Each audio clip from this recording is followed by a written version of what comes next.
പ്രിയ സഹോദരങ്ങളെ, നിങ്ങൾക്കായുള്ള ഇന്നത്തെ തിരുവചനം യെശയ്യാവ് 25:12 നിന്റെ ഉറപ്പും ഉയരവുമുള്ള മതിലുകളെ അവൻ താഴെ നിലത്ത് തള്ളിയിട്ട് പൊടിയാക്കി കളയും. നമ്മുടെ ജീവിതത്തിൽ നാം പടുത്തുയർത്തുന്ന ചില സുരക്ഷിതത്വങ്ങളുണ്ട്. അതായത് നമ്മുടെ ചില കംഫോർട്ട് സോൺസ്, നമ്മുടെ പണം അല്ലെങ്കിൽ സ്വാധീനം അല്ലെങ്കിൽ സ്വന്തം കഴിവ്, ഇവയൊക്കെയാണ് നമ്മുടെ കോട്ടകളും മതിലുകളും എന്ന് നാം കരുതുന്നത്.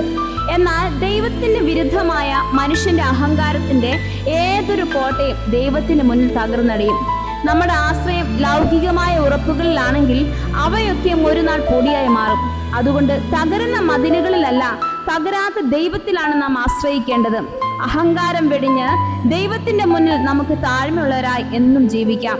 ദൈവം എല്ലാവരെയും അനുഗ്രഹിക്കുമാറാകട്ടെ.